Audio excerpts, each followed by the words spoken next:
Anthony. Obi Trice, real name, no gimmicks. Two trailer park girls go round the outside. I said a hip hop, a hippity, a hippity, hip hip hop, and then you don't stop rocking to the bang bang boogie. Sit up, jump the boogie to the rhythm of the boogity boot. Skitty doo bop, Scooby Doo. And guess what? America, we love you. Have you ever been over a friend's house to eat and the food just ain't no good? I mean, the macaroni soggy, the peas are moist, and the chicken tastes like wood.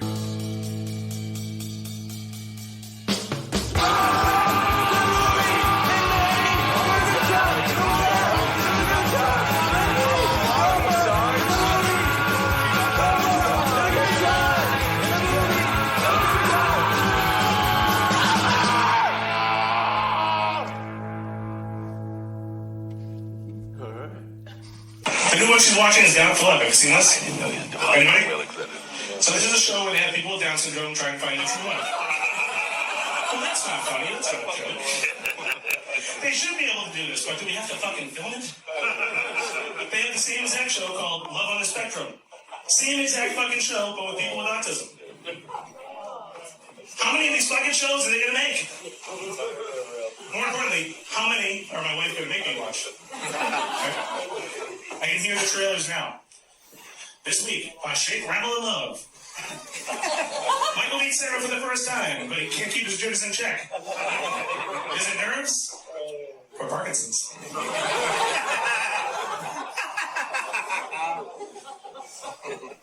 This week on Cardiac Countdown, Jen tries to win Billy's heart before it explodes. Can she do it? Take is ticking. For now. This week on diabetic dating. Debbie lost her toes to sugar daddies already. Can she find the one that will take her heart?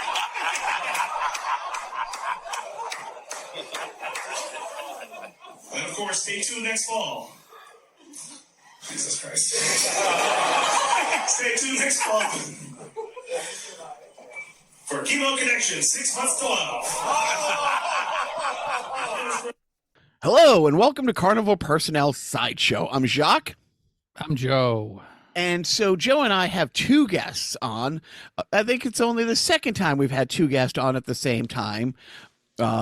Great comic friends that I've been friends with for about 9 months. I think you met maybe 3 months ago for the first time, Joe? Something like that. Our friends Wayne Russell and Anthony Eugenio, who I think some people think I'm playing it up when I say that I absolutely love their podcast. They have a comedy podcast. We have a podcast. They have a distinct comedy podcast. And it's regionally one of my two favorite podcasts that's come out of New England ever. The other one, Complaints and Observation, is still on hiatus. But it's a show that I've really loved.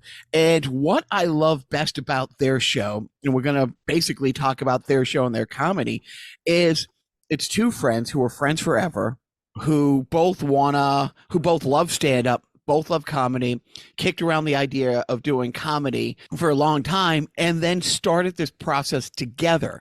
And they started their podcast the day they did their first mic. It was the whole idea that they would document from going from their first mic to their Netflix special, sometime, down the road. It's really fun to have got to know them as people, as dads, as husbands, but really as comics and as podcasters, and seeing in the almost, I think, 9-10 months that I've known them, because I started early November last year, and I think they were just a few months after that. So it's been really, really fun to watch their comedy grow and to watch their podcast grow.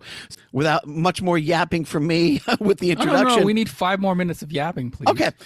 So what I like best is so you can tell them apart, because Wayne usually wears a hat and Anthony is a dick. So sometimes you can see. But Anthony, Wayne, how are you guys doing? Doing really good. I'm glad you could actually get Anthony, because every time I try during our show, it always falls flat, except one time it went really well. But good job. I appreciate the backup. Oh, what, burning? Yeah, that's because you were a big sausage full of casing of goddamn gonorrhea and bullshit. That's what you were. You know what? Hold on. Just to let you guys know, we have copyright rights to any new material thrown out. So sausage casing full of gonorrhea is now ours. And as part bullshit. and bullshit. Gonorrhea and bullshit. It will be used. need I the swear bullshit the to bind next it. time either one of us are at a mic together, I'm going to use the phrase a sausage casing full of gonorrhea and bullshit. And I will Look forward give to it. no credit. I thank only myself. Yeah, so guys, let's start to fill in the gaps. How long have you two been friends? Probably been about, I think we figured it out to be about 13 to 14 years now. We met at a job we had. I worked at Consumer Auto Parts starting in 2005, which was just like an AutoZone or whatever. And Anthony came on board a few years after that, and that's where we met. Yeah, it's, as they say, the rest is history. It took a little first day I came in, and I'm baby faced, fresh, brand new to auto parts world. Someone asked me what a rotor, where they could find a rotor for the car, and I was like, "What the hell are you talking about?" And that first day, Wayne said, "Hey, you mind grabbing the mop and bucket and going outside because it's raining and mopping the parking lot?" And I was like, "All right." And I started dragging the mop outside, and he stopped me and said that was a practical joke. And then I slashed his tires. So that's how we met. Did you get a discount on replacement tires, Wayne? I did not. We didn't sell tires, so. So when did you guys start kicking around the idea that you were going to do comedy? So we play video games quite a bit with each other. Like we'll play like a co-op game and we talk on the headset, and we'd always talk shit on the headset. That were very hilarious stories. We were like, man, if we ever said that on, like, if we did stand up and said that, I think it would go over well. We would throw bits at each other and all that kind of stuff. And then we watched that Bucket List movie with Morgan Freeman. At least I did. And I was like, damn, I got to make one of those. And we came to the conclusion that doing one stand-up set would be on our bucket list. And then I did it first. And I don't even remember what made me go do it. I think I was just like, how do you find an open mic? And I Googled it. I was like, there's one in Portland.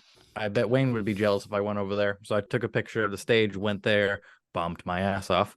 And the next week, Wayne came with me to Strange Brew. So that's how we got it going. So how did you guys find your first mics?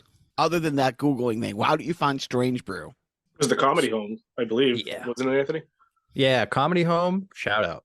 They are fantastic website that is open source for people to put in mics every day of the week from New York, New Hampshire, Massachusetts, Rhode Island, and you can funnel it. So I went on there and I was just looking for, I don't have social media, which sucks. That would have been way easier to find them. So, but that Comedy Home thing really made it so I would show up sometimes and they wouldn't have a mic anymore. That sucked. But Strange Brew, luckily, was still there. Well, holy shit.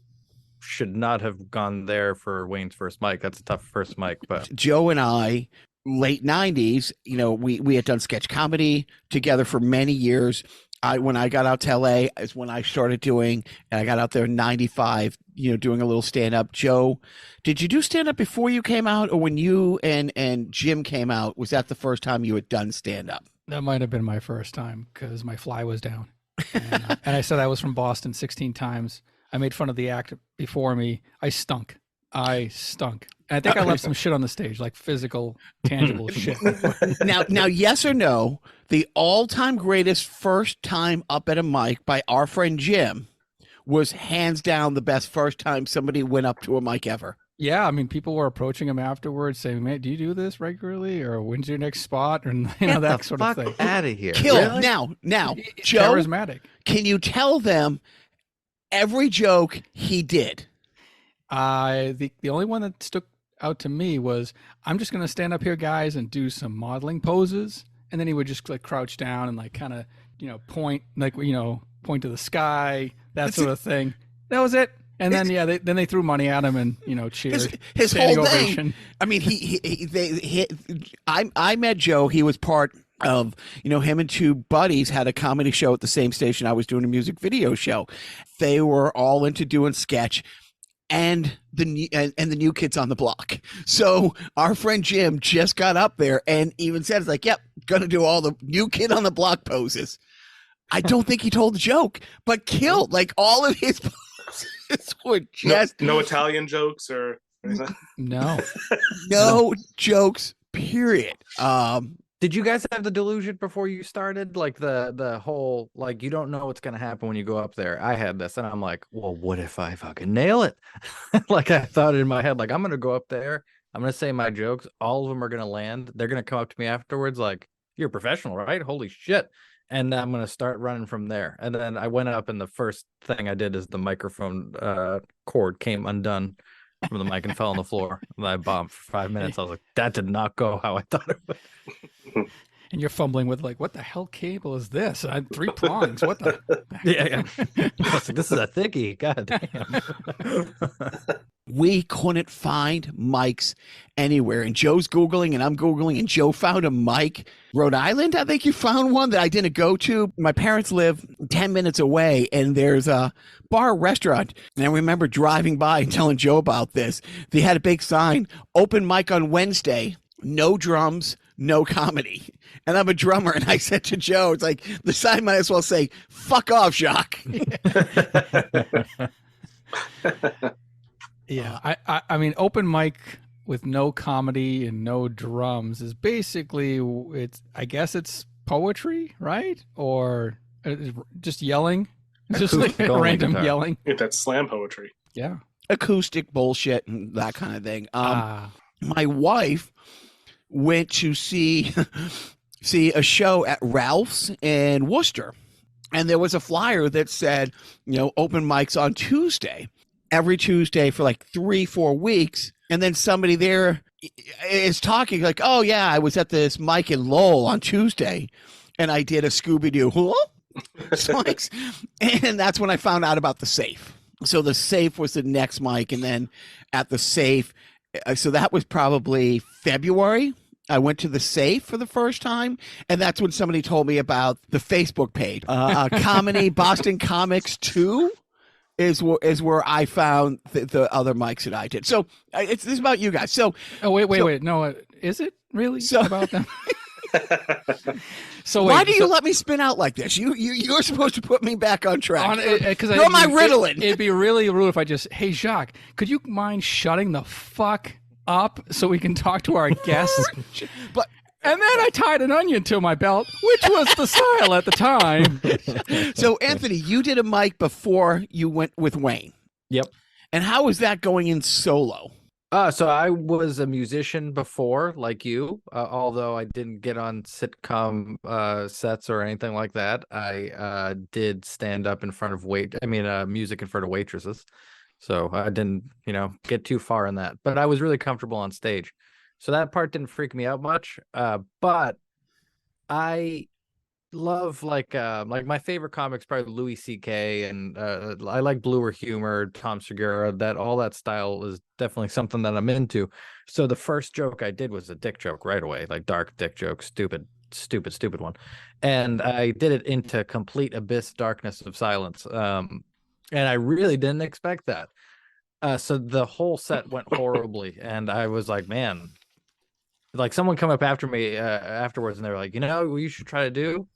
Not start with something so dark. And he was right. Well, why were you talking about jokes. Black people's penises? That's kind of yeah. Write what you know. Yeah, exactly. I mean, if unless you're gonna you know write black a dick joke, aren't you gonna want to write a good one? And so you said Portland, Oregon. Maine. What? How? So that's a hall. Did you just go there for the mic, or you just have? Well, I live in Maine, so every mic I go to that you see me at is a dramatic drive that I hate doing. I did not know that. Okay, because you speak in full sentences, so I wouldn't have guessed. Yeah, but I fuck my cousin, so Okay, well, hey, he's hot. I've met him. Really cool guy. And it's called making love. Thank you. Yeah, exactly. That's what he calls it. Yeah, Anthony just got his results back from Ancestry.com, and it turns out Ancestry. he's his favorite cousin. But okay, so that's interesting. So the Maine scene. Interesting, because I see you down here all the time. So I can't complain when I have to go up to do a mic up there. I just have to play a game of shut the fuck up, I guess. Yeah, I will say, I mean, because you've done a couple shows up here, they're different. They're different people up here. And I like that because I'll go to Lowell and go to the safe, and you can say anything there and it flies and people get excited. And there's always a segment of the crowd that wants to hear the darkest jokes in your mind. And then but in Maine, it's way more delicate where you got to kind of feel out the room more. Like there's a lot of blue hair out there. I tell you, anybody listen to our podcast, you'll know what I mean by that. The bluest of hairs.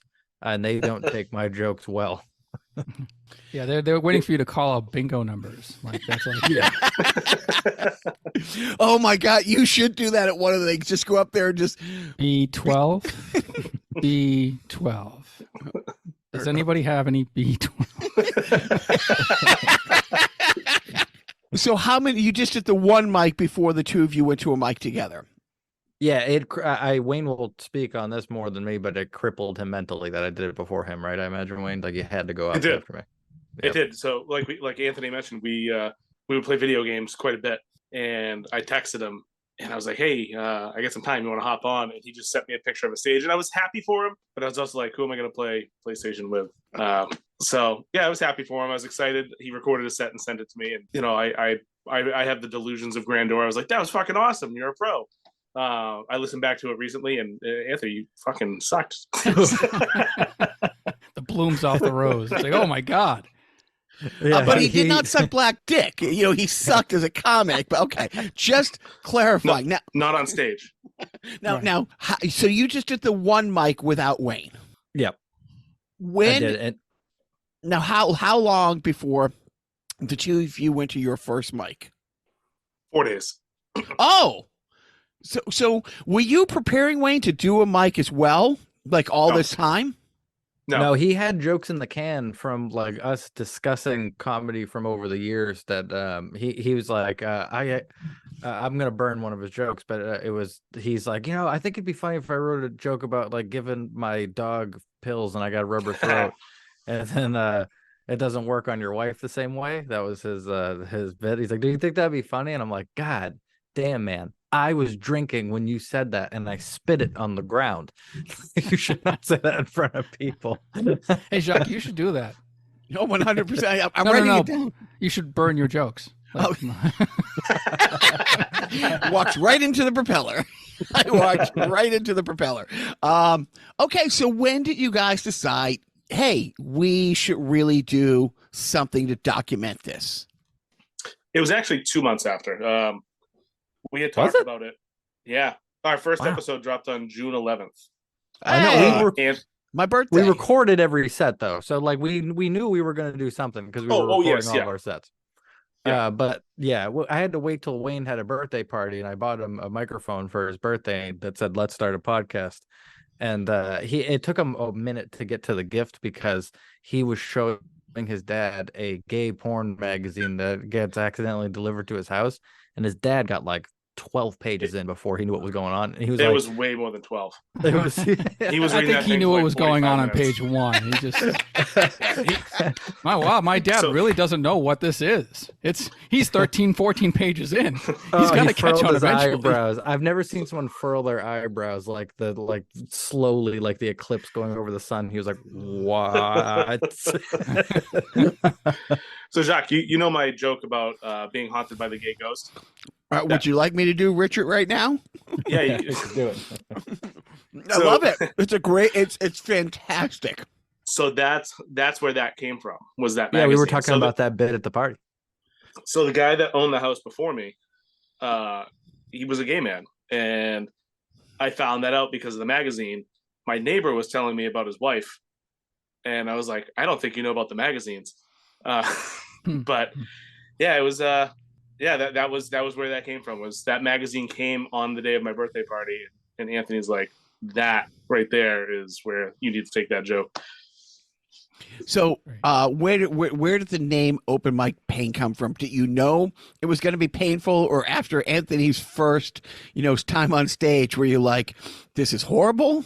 So, but by that point, we were a couple months in, almost 2 months in, so we knew we That knew we how much it sucked. And that name is actually Anthony's brainchild. We kicked around a lot of ideas. It would actually be fun to go back and look through those texts and see what we came up with. I don't think many of them were good, but that one was great. Well, my brother-in-law's name is Shane, so I figured if I had to kick Wayne off the podcast, I'd be able to do open mic pain with Anthony and Shane, and it would be seamless. I think you have to. Now, Carnivore Personnel was Joe's brain trust. I came up with, I can't believe it's not butter, but I thought it would stick. Apparently, it didn't. So you guys go to the safe. So what about you, Wayne? Your first time in the safe, which is such an interesting place to do because every mic is so different. Like every mic is exactly the same and phenomenally different at the same time. So the safe is one of those places, depending on what day it is. Was it one of those nights where it was great or it was just a shit show? Are you talking about my first mic? Yep. So that was Strange Brew. Oh, Strange Brew. Okay, get back to with Strange. So how was Strange Brew? It was Strange Brew. Right. It was. That's all I can say. It was interesting. So I wasn't really nervous to talk on a mic. I was a DJ. I did weddings and school dances, Jack and Jill's, birthday parties, all that shit since I was 16 till I was like 28, 29. So a third of my life, more than a third of my life, I did that. So I'm very comfortable talking into a microphone. The issue I had was being judged based on what I think is funny. So I was really nervous, and I got up. I will never name this person, but he's the reason that I actually got on stage. I went up to the bar to get a drink, and I was talking to somebody, introduced myself, and he introduced himself back. And I was like, "Oh, how long you been doing comedy?" He goes, "About 12 years." I kind of took a little bit of a break, but I'm back at it now, whatever, blah, blah, blah. And he went up 2 comics before me. And I was like, dude, this guy is going to kill. He's going to, it's going to be so hard to follow somebody who's been doing comedy for so long. And it's my first time. And he went up and bombed, complete silence for 5 minutes. And I was like, oh, all right, I feel good about this now. I never want to see anybody bomb. I want to see everybody do good. That's the one time I'll say I was really happy about that, because if he went up and absolutely destroyed, I probably would have just got up and walked out. Right. And I was sitting there. Anthony went up, and I recorded him. Well, Anthony went before you. He went right before me, and I was right after him. And he's walking by, and I gave him like a fist bump. I'm like, I'm not going up, and my legs are shaking. I'm not going up, not going up. And then Ben calls my name, and I just stood up. I was like, "What's up, bro? Let's do this." It was like everything just washed away. I went up, I did my set. I got some chuckles. I got off. Stayed for a couple more comics, I think, paid our tab, went out to the sidewalk, and I started shaking like a junkie who was like, hadn't had anything for like a week. The adrenaline hit me pretty late. A couple questions about that, Mike, specifically. With you, Anthony, how bad was your name butchered that night? Yeah. That was so this is the thing about that place. So Danny P goes there, and I love him so much. He's such a good guy, and he's such a good ambassador for the Manchester scene, and he's always trying to get people to go to mics and all that. So for that reason, I think Strange Brew is a pretty valuable mic, because he's there all the time and all that stuff. But God damn it, Ben, he has said a joke about my name 4 straight times that I went up there. He says the name right every time, but he jokes a terrible. I actually just did one at Tempo Bistro, and Danny did a very also terrible joke about my name before I go up. They usually say something Danny about. P. Not Danny P. Dan. Dan Dan runs that Kelly. one. Yeah, Dan I Kelly. should. You're right. Yeah, thank you. Yeah, Dan Kelly. Yeah, he said something about I sound like I grow tomatoes or something like that, and I was like, God damn it! Why can't I just go up and start off the same as everybody else every time? Like, you must know, Jacques, because I'm sure your name gets fucked up all the time. It does, and that is, that's a different thing for a different day. But with you, Wayne, the first time you go up, first of all, talking about Danny P, did you get a picture posted from Danny P on Instagram? No, my first picture posted on Instagram was from this fucking guy. Jacques Lambert, I think it Oh, was. because that's a trick that I stole from Danny P, because I thought that was so great. I thought, oh man, this is really a sweet thing. It's an encouraging thing. It's a Yeah. community building thing. He's a very funny comic. He's a very good host. And the fact that he does that at every mic is something that I adopted, and I think it's fun.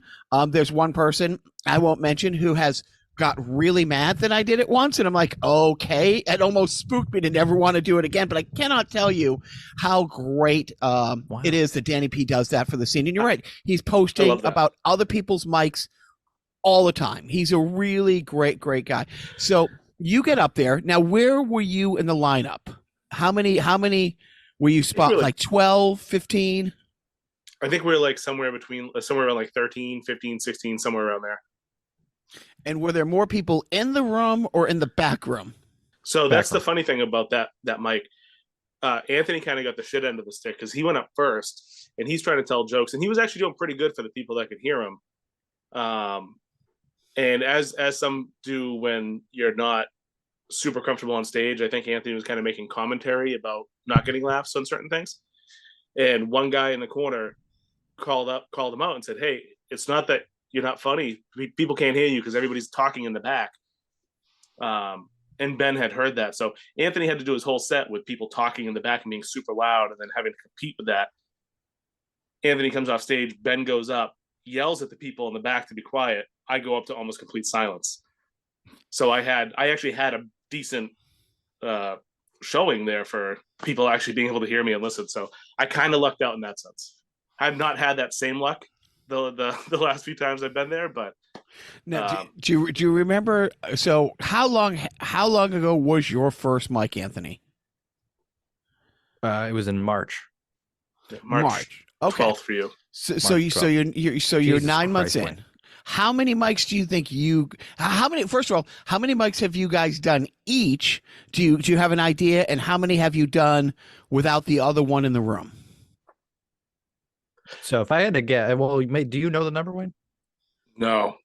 Yeah. So I would say 1.5 times a week would be the average, because we've done some 2 times a week and some 1 time. We definitely started off once a week, and then we've been ramping it up a little bit more from there. I don't know if you think that's fair, Wayne, but something like that. Yeah, I'd say that's probably fair. Yeah. So that's 36 times 1.5 equals 50 something mics. And how much better of a comic do you think you are now? Well, secondly, how many times have you not been in the room? How many mics have you guys done solo? Ooh, like 3? Yeah, there hasn't been a lot. Yeah, there hasn't been a lot.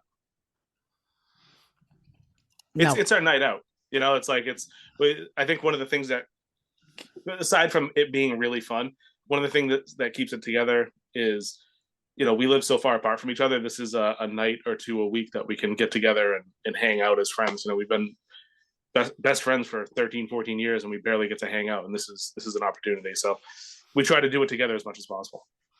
I mean, well, you guys are also, and I always, people who don't have kids just don't know how much harder it is to move the pieces around the board together. I didn't know you were in Maine. So Anthony just had his second child a few months ago. Was the birth happen in Maine? And did you use like a Charmin, or do they have like hospitals up there that you went to? So, no, you use Charmin if you want to do it early, but no,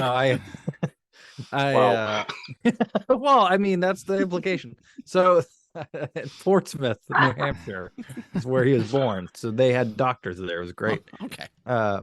Like a Doctors Without Borders thing where they come into these impoverished places and just help, or is it, you know? No, they actually, what was really funny about that place, which I thought was weird, is when they discharged us, they were like, really like, don't fucking have another kid. I don't know why, because that was part of the discharge paperwork. They're like, do you know exactly how you're going to prevent pregnancy in the future? And I was like, I had the baby. I was like, this will prevent future pregnancy.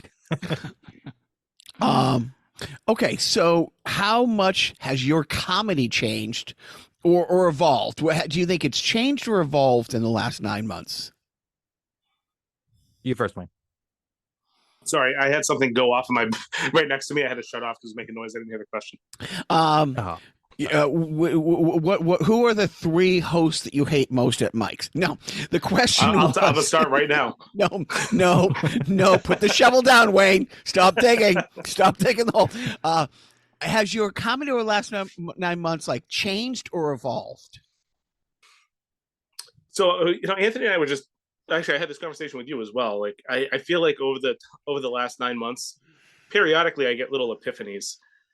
Like my first mic, I had like a little opener that I still do my little pronoun bit. Then I did that throat rubbing joke. And so I had punchlines and then stories to get up to those punchlines. And as time has gone on, I've learned how to punch them up and do funny things in between. And yeah, so I mean, it's definitely evolved. I don't want to say it's changed because my sense of humor really hasn't changed, but it's evolved in the way that I look at how something is funny and how to condense things to make them make the laughs closer together, how to keep the audience more engaged. Obviously, not a professional by any means, but it has evolved quite a bit. Yeah, I like to compare it to like woodworking. Like when we first, like we're always building a chair the entire time. We're just building a chair over and over again. Like we didn't switch to a table. We're still doing the same stuff. But our first chairs would splinter your asshole all up. And now we're just getting less and less splinters. Like we still haven't added paint to the chair or anything like that. We haven't varnished it. It's still pretty rough. But, it's sittable. Ended it. Yeah. There are 4 legs. So are you what's the furthest you've traveled to do a mic? I guess Anthony, you're coming from Nova Scotia, so like basically any mic is like a trek. You got to load up the dog sled and exactly come down from the mountains. But no, seriously, I must hire an Inuit and then I can get down to you guys. But like, have you gone like to Connecticut or New York or just kind of still New England? No, I think Jamaica Plain's probably my farthest ride, and god damn, was that like, that I wouldn't go there if they were next door. What a shitty place that is for comedy. But yeah, I've gone there twice, and that's like an hour and a half. Yeah. So that's the farthest I've traveled for comedy. Yeah, for me it was Portland. I did go up and do Portland one time, so that's almost a 2-hour drive. And you feel like it's worth it, right? Because it's like you got to grab a spot wherever you can, and So I mean that one for me, that Anthony talked so highly of it, and I have to agree. Honestly, that was one of my favorite stages I've ever been on. That's probably my second favorite. First would be the Wicked Funny in North Andover, but that was just an overall experience. And the room's really cool too. But the one in Portland, what do they call Field Notes? Yeah, Field Notes. And this is the thing. So Wicked Funny, they gotta want you on that stage. At Field Notes, you can just go there every Sunday, and they are it's a fantastic stage that they do punk rock shows in, and it's like a whole room dedicated to it. Great high stage, good lighting, awesome background. Like I would film a comedy special there if I was good enough at it. And when we go, a lot of the time the room fills completely up with people. They are just judgmental Portland people, so it's very, very tough. Is it a hipster douchebag place? Is it just too? But I blame myself more than anything else because they are hipsters and all that stuff is true. But I'm like, I did a joke that was I always thought, because Bud Light went down, I always thought it was the watered down flavor that would take out Bud Light, but it turns out it took a watered down woman, and that was a bit I would do a lot. And if at the safe, that's awesome. At Portland, that was never awesome. That never one time. It did it there like 4 times. Every time they were really mad at me afterwards. So one thing that I've talked to both of you guys about that I've mentioned on our podcast before that I really loved is your whole Be Cocky storyline. How you guys Bukkake storyline or Be Cocky? B with a B, like a B-E-E. Be Cocky. And I think it was an Anthony joke first that Wayne tried to punch up, correct me if I'm wrong, and then they decided, well, let's take that joke, both do our own version, work on it, and then we'll go to a mic and we'll do the joke there. We'll do the same bit. We'll take the same premise and we'll do our spin on it. And it was a 2-part series that you guys did that I It was absolutely fabulous watching you guys, but fill in the story of how that came to be.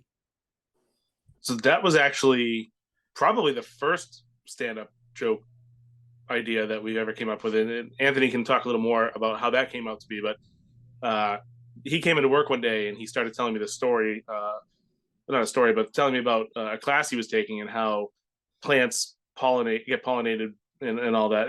Anthony, you can probably explain a little better than I can. Yeah, so I grow weed for a living, and so for a long time I've been getting better at that. So I took in college botany as my minor, and so the first thing I learned in that class, they were like, "Well, let's talk about how plants propagate." And they come on the face of bees, and bees go and they dive into bushes, and out come other plants. And I was like, "Oh," because you never can. You just, it's like the concept of God. Like when your whole life you don't even really think about it. You're just like, yeah, there's a God, I'm sure. And then you think about it for 5 seconds. You're like, wow, that's silly. So that's the same thing with the bee stuff. So this joke has been kicked around for a decade. Yeah. Decade, yeah. Well, it wasn't much a joke. I was just like, isn't that hilarious? Yeah, I'll tell you the punching up that we were doing back, or I should say, I was doing up back then on that joke. Not okay. It wasn't okay back then. It's definitely not okay today. Anthony told me I could never say that in public, so I've taken that to. I keep that in here. Yeah, definitely. It was bad. Yeah, actually, Point to his we ass, by should the say. But so we did that whole series where we did the joke back and forth. Wayne was a lot more depraved and all that stuff. But when's the second episode? Did the second episode already come out, Wayne? It did, right? Yeah. So we have another joke writing episode or series on Richard the Gay Ghost. Right. And the second episode, because we were only going to do 2, but it's gone so poorly so far. So bad. Yeah. We just had to talk about it. Which, as a listener, here's some of the things I've loved about your show. You guys are funny. That's boiler point. You have a comedy thing. Yeah, of course you got to be funny. Secondly, the brutal honesty of when you guys are horrible or something doesn't go, you are the first to say, gosh, and you're supportive to each other, which is absolutely wonderful. But you're also the first ones to say, you can't tell that joke again, or you can't tell that joke that way. No, it wasn't a bad crowd. It was a bad you, which I have a term for that. I call that Joe. So, and there's so many times where Joe shits on a joke that is going poorly. He's not there. He's never heard it, but I know Joe so well. And this is the part where Joe would tell me to pull the ripcord, to bail out. Mayday. I'm like the Jiminy Cricket of comedy that just kind of, but I'm like a heckler that kind of infected your mind, This joke's bombing. Joe would probably hate it. He's a Waldorf and Steckler all by himself. It's he's and Waldorf from the Muppets. He's sitting in a balcony up on the left side of my dome just constantly. It's like we saw Jacques under bad conditions. He was in front of a mic. It's like, Jacques, you have that joke about driving to a show and hearing that voice telling you that nobody thinks you're funny, you should quit comedy. It wasn't your mother, it was Joe. But nobody knows Joe. So if I say it's my buddy Joe, no one's gonna say, yeah, to kill yourself. I wrote the kill yourself line.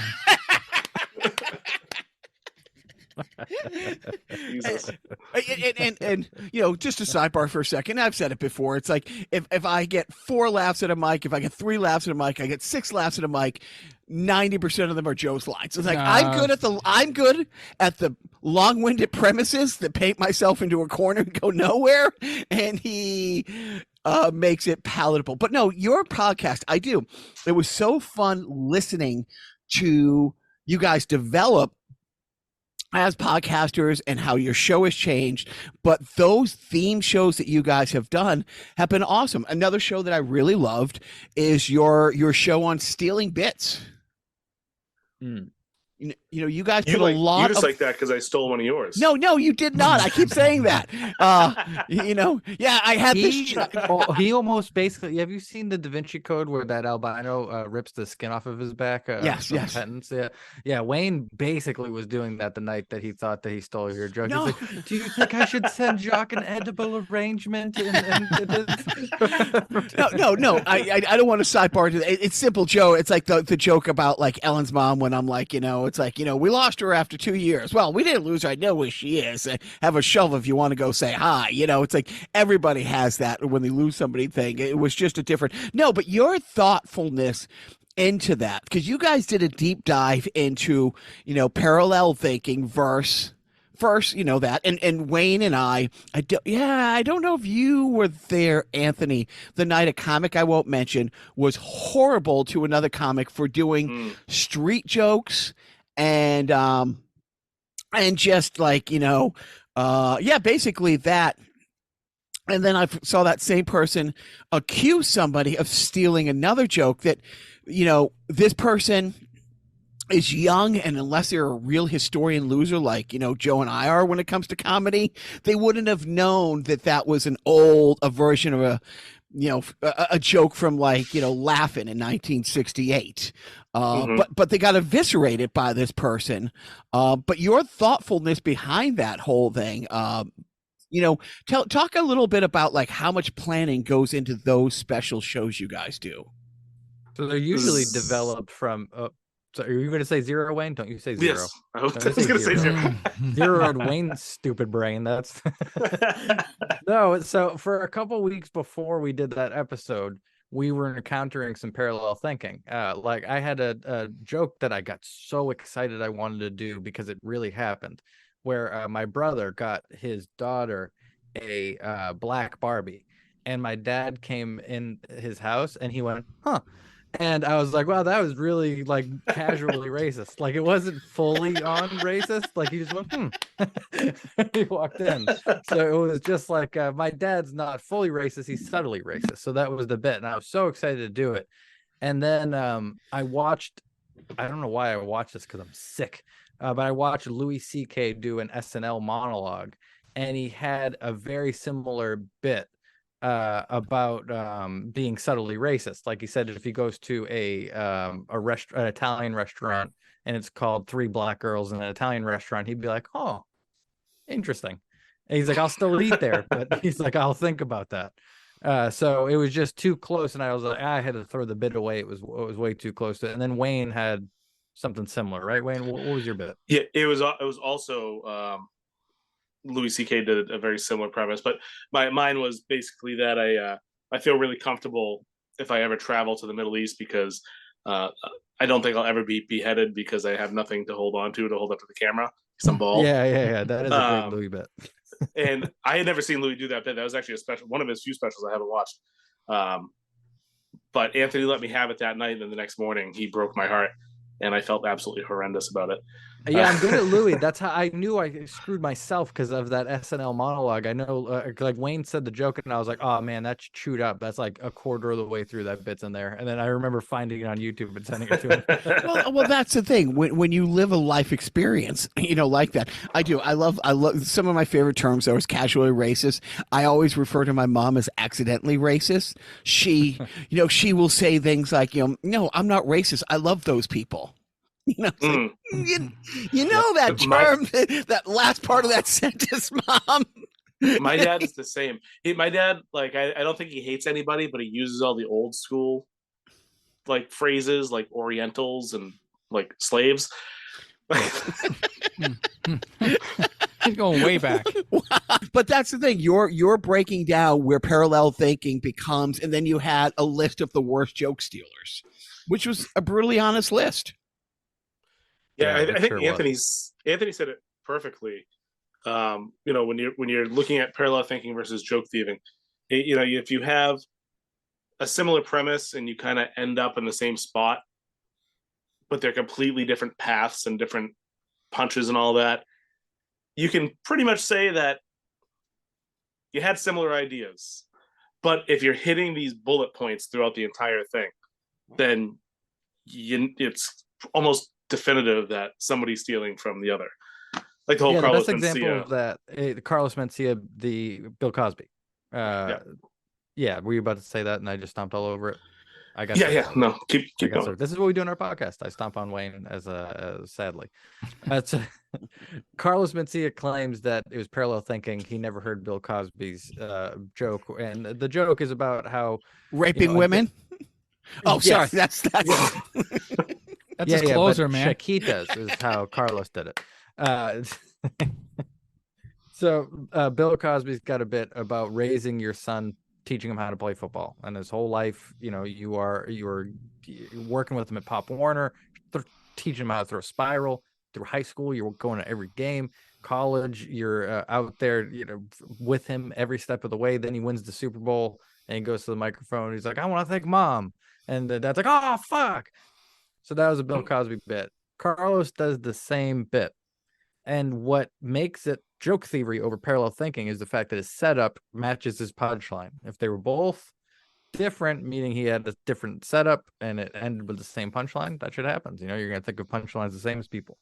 But you rarely will find, it's kind of, I know what it looks like. Joke thievery, you're going to know it when you see it. Parallel thinking, you have to think about it a little bit more. So, that we wanted to use examples.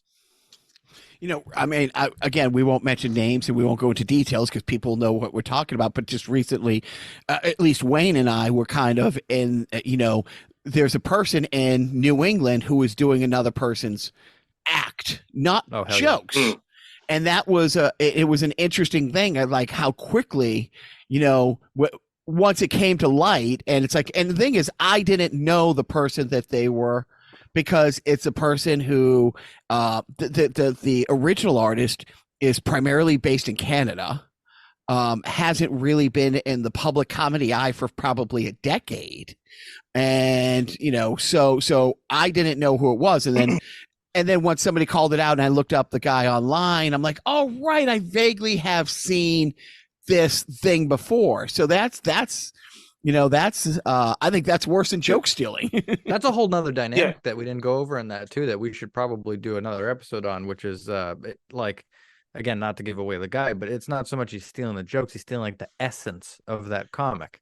So the idea is like, so there's parallel thinking, there's joke stealing, and then there's like, I go up there and I smash watermelons, and I'm like, there's that sort of essence stealing. I'm sorry, Ray, go ahead.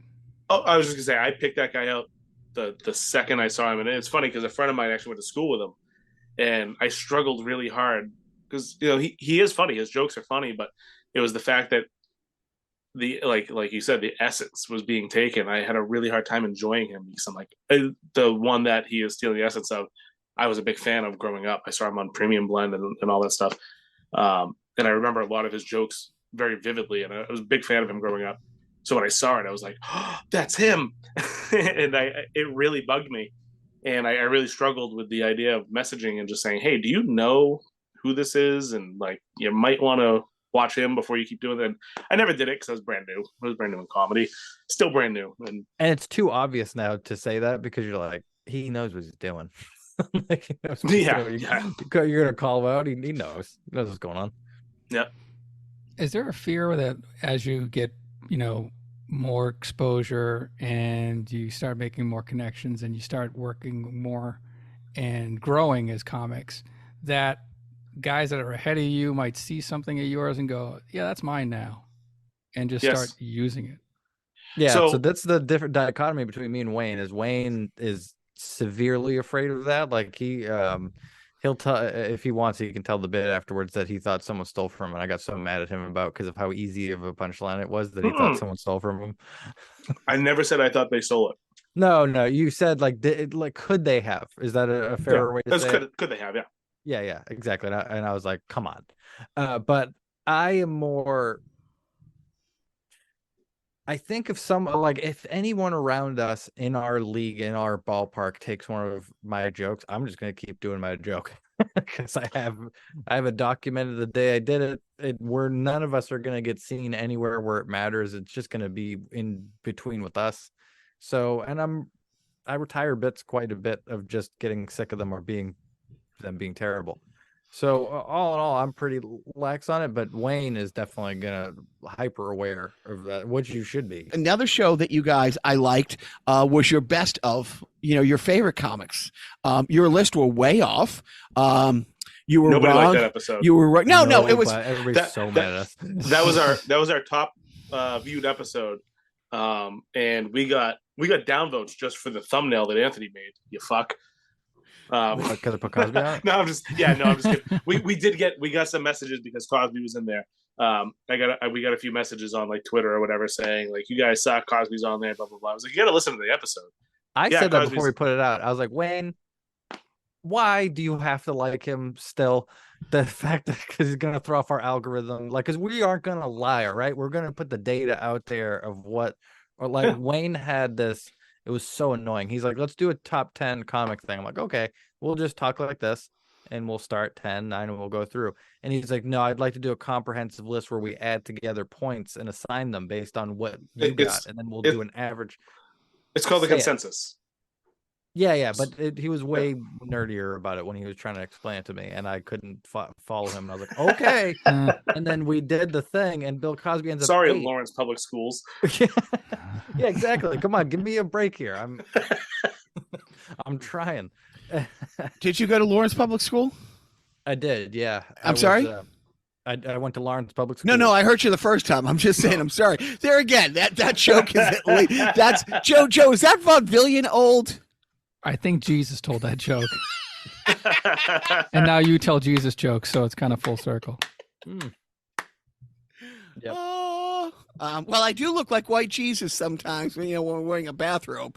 No, it's like my thing is like, yeah, there's a couple comics I would not have on my list just because of personal things. At the same time, I'm old, so and it's funny because I heard the list. I'm like, how is Steve Martin not on everybody's list? So I'm like, go home and listen to this album, Wayne. And I literally gave him I think Comedy Isn't Pretty album that I just picked up in New York. I had to buy a record player for that. Worth We it, didn't though. have Patrice It was O'Neill worth on it, yeah. there. I don't think. Do we So- have Richard Pryor on there? I don't. We didn't have a lot of great No, comics on but there. so here's the thing: it wasn't like our definitive top comics ever. It was our favorite. was our like, current. who we enjoy. Yeah, it was our current favorite, right? Wasn't that more? That Yeah, it was kind of like our current. Like, this is who we're enjoying, or So somebody. Bill that- Cosby was your current favorite? Yeah, that's Yeah, Wayne. I could. Yes, Bill Cosby ended up on the list because I had him higher. The way the the math worked milkier out. Cosby's eyes, the more Wayne is a fan of him. All I'm saying. You're a fan of his later stuff, is what you said. Yeah. Well, he heard jokes that his cellmate was repeating that he had told in the Gray Bar Hotel, and big fan of the soap on the rope prison jokes. The way I put my list together was who can I listen to? Like, if I kind of thought of it like a desert island. If I was on a desert With Bill island, Cosby. deserted, Yeah. at least I know I get some action. But if I was stuck with just 10 comics, who could I listen to over and over and over again? And you can't deny that, like, Bill Cosby himself is one of the greatest comedy hours ever put out, regardless of what he does, separating the art from the artist. Yeah. It's fantastic. This is the argument that Wayne made that made everybody mad at us. Because Well, I put a prison bars in front of his face on the Yeah. photo so that it could help alleviate where You I'm should have kinda put a like, hey, big Ghostbusters line through it, like a big no sign. Like, uh-oh. I get the whole separating the art from the artist theory with some stuff, but there's a line. And I also hate how much I have to stop myself from not quoting him all the time. I don't know how many times I have to stop myself from saying, and if you're not careful, you just might learn something. It's from Fat Albert. And I don't want him to have as much real estate in my head. But as far as your list goes, no, my problem with the list is you guys didn't have comics I think 85. I don't think there was any comics like pre 85. And Cosby went back to like the 60s. except for Cosby, which You're brought welcome. the average age down to 70. So But going back a little bit, separating the art from the artist, I could understand if, like, every time I listened to a Cosby bit, he got money. I'd be like, yeah, I'm not going to do that. But if I can listen to it free, I mean, I can still enjoy it, and he gets nothing. That's why Jacques still has those records. Thank you. Yeah, collectors. Well, You it's funny. shouldn't display them, though. I think it's a little gauche. If you spend that much on frames, Joe, but no, just We're going to do recently. another one, by the way. We're going to do our top 5 least favorite comic and specials, right? Oh, man. We are, Look yeah, out, yeah. Gallagher. I we might go. Gallagher or his brother, because I think Gallagher 2 his is my brother favorite. really took to smashing watermelons to a different. So what happens? And I ask all the comics we have on this, except for the people like Steve Bjork. I didn't ask, hey, where are you going to be in the next 6 months? Because it sounds like I'm stalking him, and an argument could already be made that I am.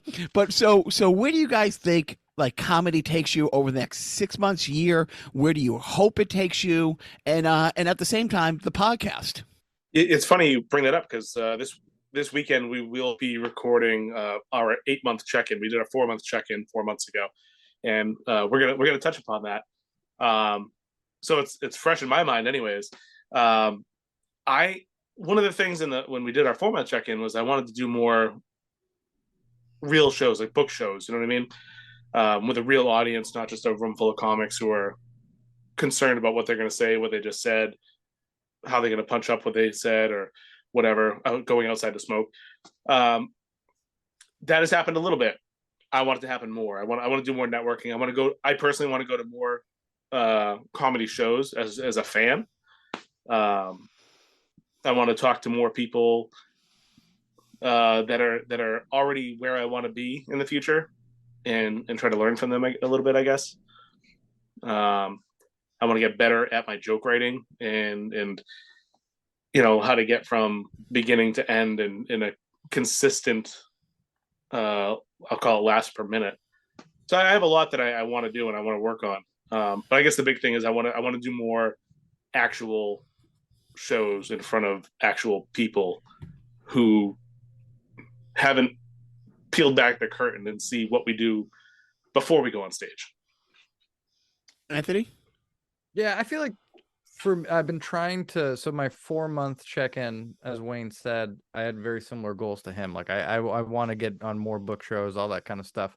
But recently, since that happened to us a couple times since we did that, I've more now divorced myself from that thinking of it. And I'm more trying now to just have goals on developing material. And essential to developing the material is getting in front of crowds that you can develop material in front of. So that will come with it. But I'm more like, hey, in another 6 months, I want to be able to have 10 minutes that I'm feeling really, really good about on top of the stuff that I have now. I want to, like, I write jokes now and I have no idea how I write them. Like they just like come out of nowhere and I put something together and I kind of like a kid walking for the first time, try to do them.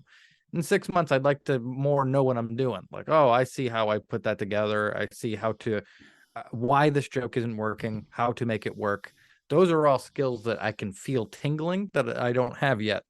And that's the stuff that I know will make me better. If I focus on right now for the shows I get booked, seeing who else is getting booked, I'll just drive myself fucking crazy all day and wonder, am I doing something wrong because I'm not getting this, or do I need to change how I do comedy? And I think for the first 2 to 3 years, I'm going to just go, the material's going to go through the, layers of siphons, and what's going to come out at the bottom is going to be my gold. And it might not be worth anything, but we'll see. I like that. I like that approach. I mean, yeah, just let, focus on the things you have control over. This whole thing of like comparing and despairing is like, it's kind of a waste of time, or it can fuck you up and take you off track. So I like that approach of, you're just getting started. You're green. You're finding your voice. You're finding what works for you, what your style of humor really is. Because like what you wrote, like 4 months ago is probably shit compared to what you're writing now. And what you're writing now is complete dog shit compared to what you'll be writing a year from now, but you have to go through the layers of shit. You have to crawl through the shit like Andy Dufresne out of Shawshank to get to the promised land. Anthony, I love that answer. So what has improved most what each of you guys say: your delivery, your timing, or your writing. Anthony, you want to go first? Yeah. So real quick on what Jacques said before, or just to tie the bow on that, you know what changed my mind on bringer shows was your guys' class with Mike Katrobis. Right. So Wayne was like, "Hey, look at this class that this guy's doing." And I didn't know Mike K or any of that. It's about social media and hosting, and I was like, Wayne, I'm going to drive down to your house and I'm going to show you a pyramid scheme video. And I'm going to go down the list of how you're getting hosed right now of $75 or whatever the heck the thing is. And I'm going to, you silly, silly boy. And then he did it and I went and it was so awesome that I was like, holy shit. It was a great crowd he got out of it. And that wasn't a bringer show, obviously, but it was the concept of a bringer show where you're like, it's not a traditional show. And to me, in my head before that, I was like, you only can be on traditional shows. That like, why would you want to do another one? And that was so good for like everybody that did it. It got a great crowd, even if people were bringing people, like Wayne brought his family and all that stuff. If you would have told me before, I'm like, it's your family. Who cares? Are you getting a laugh because they're your family? Nope. It was all like the energy was in the room, was like a stand-up room. It was awesome. But back to this, what do you think has improved the most? As far as comics, your writing, your personality, your persona, your timing, what thing has improved the most in the last 9 months? Yeah, I think for me it's writing for sure. So the biggest thing I had going, like I said earlier, was stage presence at the beginning. Like it wasn't awesome, and I've definitely improved a lot in my stage presence. But that was the biggest compliment Wayne would give me in the beginning. Is I've always paced the stage. I'm always good about changing the microphone, holding it in the right place, making eye contact, all that stuff. But my first jokes were it might be a 2.5-minute joke, and the punchlines at the end. So I had to bring you there with holding your hand very slowly to take you to the punchline. And you can see, and I can take the same joke now and rewrite it as I have with a lot of my jokes. That like the first night I did a joke about my dad, and I do an immigrant parents joke now that has that DNA in there, but it has more of a punchline every 10 to 15 seconds. So just knowing that you have to keep people interested in the story has really, I think, been the biggest thing I've gotten good at, and gotten better at for comedy, at least. Yeah, for me, I would say it's definitely the joke writing.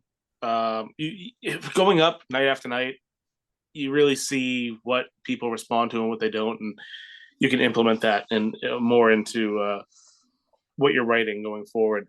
The other thing is just comfort. As I mentioned earlier, going up on stage the first time, I'm very comfortable with a mic in my hand.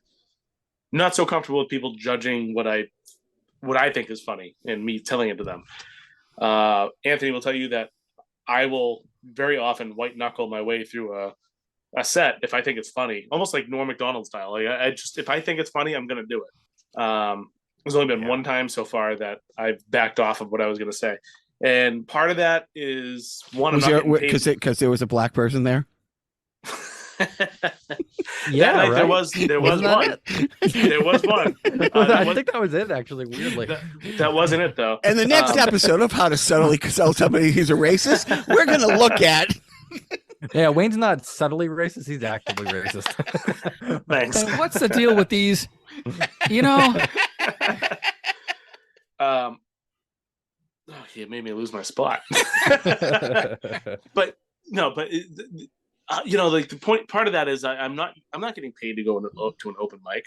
I'm there to work on material and work on how I'm saying it and this and that. So if I go up and I'm at an open mic and I'm doing a joke, if that crowd isn't having it, I'm not there to make them laugh. I'm there to work it out and work on how I say it, my movements, my intonations, my whatever. So yeah, I will white knuckle through and just kind of get through it. And if it doesn't work that night, maybe I'll look back on it and say, okay, what can I change for the next time?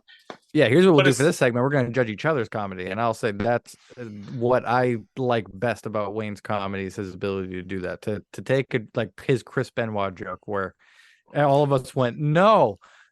When he told us it, we have a little group message. We go over a joke sometimes, and he sent that into there, and we were like, okay, who here has the producer's number from Intervention, and we're gonna do the first one on dysfunctional comedy. And Wayne will go up there and he'll start the joke, and everybody will go no, and he'll go yes, and he'll complete the joke, and he'll go through it, and he'll power. I am like, if in the middle of the joke I'm getting stared at in a bad way, it throws me all off. So yeah, I love that about him. I just fake it. If I would go up there and just fake, I'm getting a call right now. I'm sorry, I can't finish my joke. I gotta take this. Yeah, Wayne did that the other night with his Biggie joke that he did. Oh, that was so bad. Called. Yep, my bluff got called. Guys, that's a story for a different time. No, and speaking of different time, I would love to have you guys back on because for me, and this is going to sound mushy and whatever, once you hit 50, you don't make new friends. Like that's just it. Like ask your dad how many friends that they've made after 50. And as much as, we've all had just awful nights, as much as there's so many people that each one of us sees in the same lineup and they're like, oh, fuck, and there's people we don't want to be in rooms with. On the positive side, there's a good, half dozen people that I now consider friends that transcend just being at mics with, like people I generally like to hang out with and talk with, even if we're not just talking stand up. And you two are at the top of that list, and it's been really fun. It's been really fun to get to know you as like dads, as people, as comics, and honestly, Open Mic Pain is a podcast that, if I know I have a trip coming up, like not like to a mic 45 minutes away, but sometimes I take little road trips, I will hold off for a couple weeks because it really is one of the podcasts that I enjoy listening to. The fact that I can cite specific things from the 4-month check-in, I'm usually full of complete shit because both Wayne and I at our core are salespeople. And it's like, yep.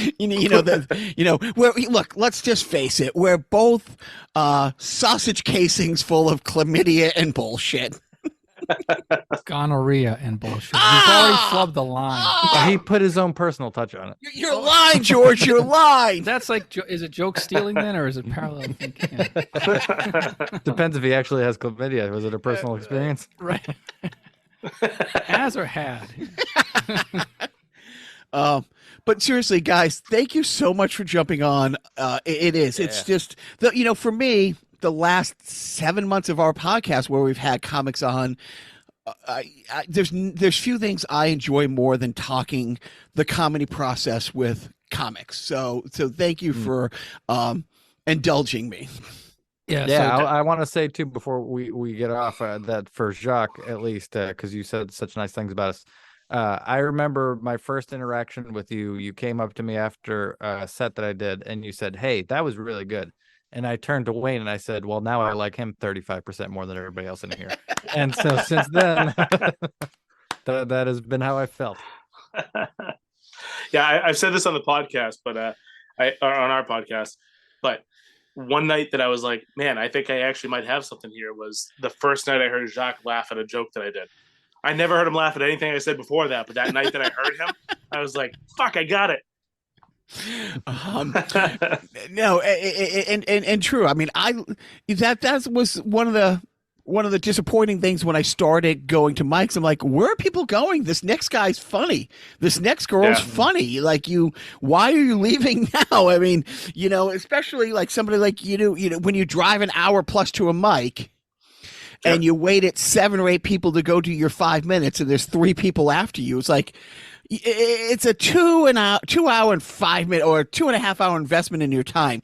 The extra 5 minutes is really gonna fucking kill you. And, Sure. But a lot of people won't come up to you afterwards, even if you did have a big group, and tell you that you did a good job or that they liked what you did. A lot of comics don't like giving compliments, and you need those. That's what keeps you going. Like, I've had like 6 shitty mics in a row besides the last one that got me out of the rut a little bit.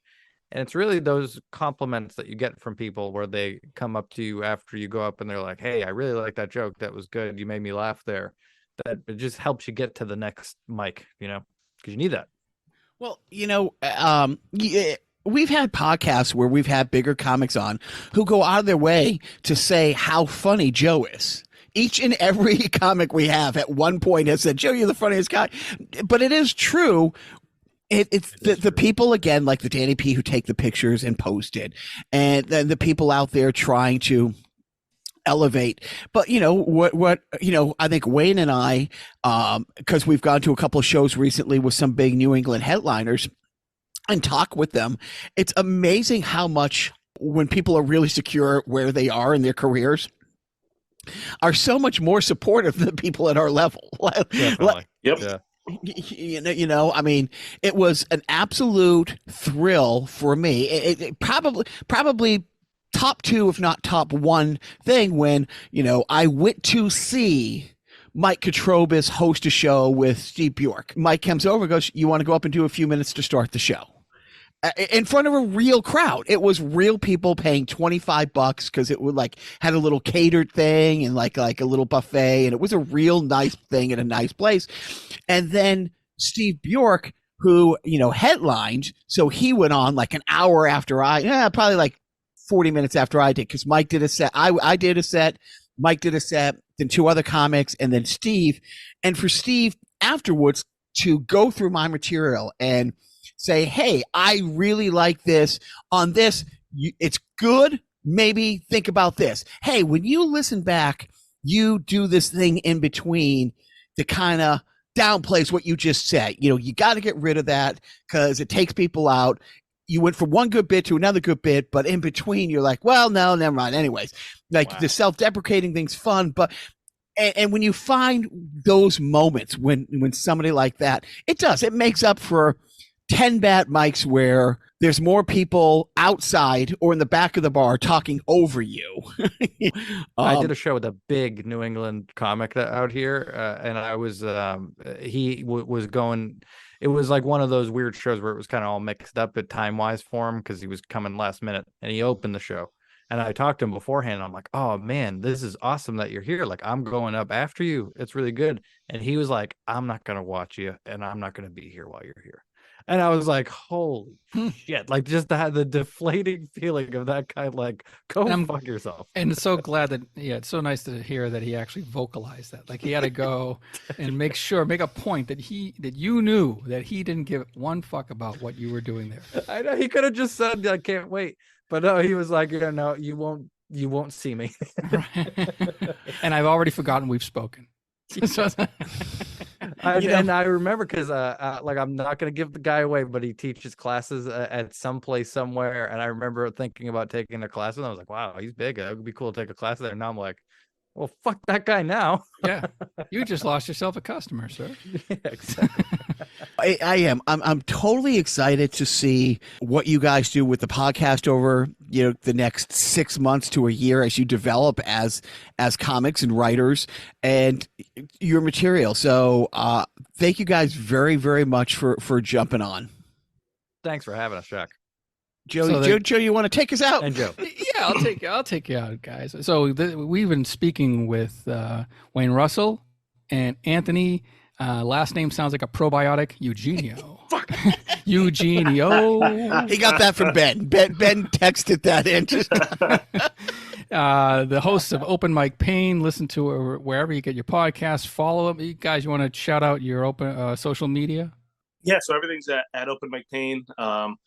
Anthony is a young person, so he's against social media, but I'm at Wayne Russell Comedy on Twitter and Instagram and Threads. I thought it was an Open Mic Pain Threads, but I just found out it's just me. So yeah, at Open Mic Pain and at Wayne Russell Comedy. And yeah, I'm like Joe. I'm not out there. Joe is so hilarious, but he's like he does equations like a janitor in a hallway. Like he just writes them out there and just finishes them for people. Does it for the love of the game, everybody. That's all it's for, really. Audience of one. Yeah. And so no, the guys thinks it was really nice meeting you in person. It's good to have you on the podcast. Jacques got a lot of editing of himself to do, so we got to let him go. So, by the way, it's like a Friday night. I'm surprised you guys don't have like a spot or something going on. Like, is there open mics on Friday nights? Or we're surprised as well. No, there's not generally open mics on Fridays. Yeah, I guess that's like the. No, you got to get asked to do comedy on Fridays. and That's the people book gig aren't stuff. asking. Yeah. So okay. All right. Yeah. So it's basically like doing podcasts and playing Call of Duty. Like this is what Friday nights for. Yeah. Yep. Oh man, I hear you. All right. Well, that's all we got for you. So goodbye, and don't forget. Bye. This was supposed to be the first set I ever did not extremely high, because me and Wayne were supposed to do Sober October.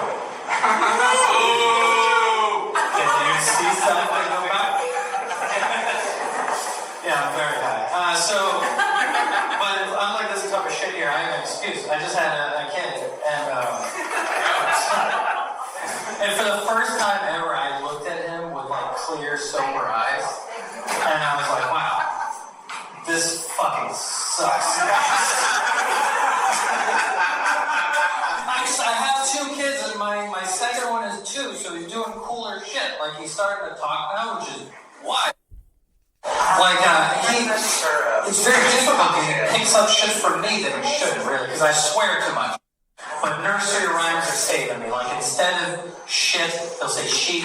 Instead of fuck, they'll say duck. But there are just some things that I can't get out of the system, like some mannerisms that he just gets from me. Like when he sees something really interesting, he's like, your mother's a cunt.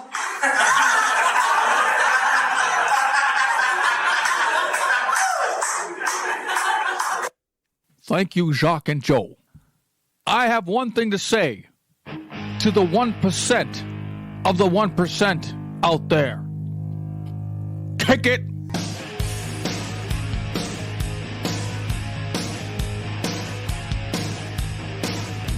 You wake up late for school, man, you don't want to go. You ask your mom, please, but she still says no.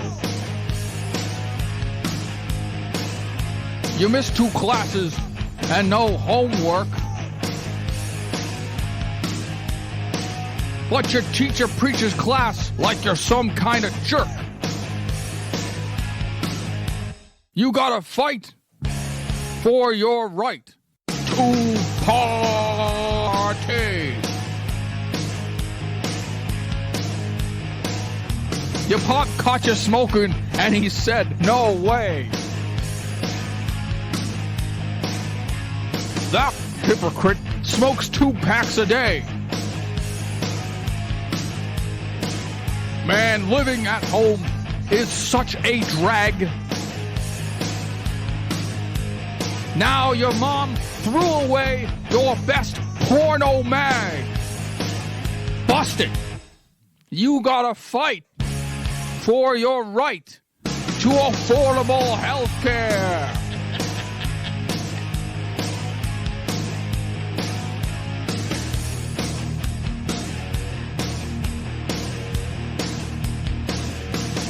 Party!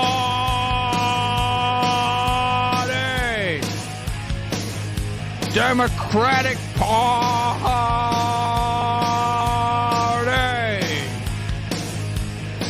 The end. You might hear music when you're listening. I'm not hearing music when I'm doing that voice. I will tell you, it was music to my ears. You know, I'm going to go dry my eyes while you listen to this week's defunct sponsor.